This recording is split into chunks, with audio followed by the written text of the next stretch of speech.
Benigno S. Aquino High School sa Taguig, bukod tanging public school sa Metro Manila, napasado sa 2022 Program for International Student Assessment o PISA.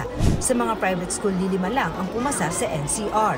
Hindi itinanggi ng DepEd na sumasalamin ito sa kalidad ng edukasyon sa bansa. Pero tumaas naman daw ang score ng mga estudyante sa PISA mula 2018 hanggang 2022, bagamat low proficient pa rin. Ang PISA ang sumusukat sa abilidad ng mga estudyanteng 15 taong gulang sa pagbabasa, math, science at iba pa.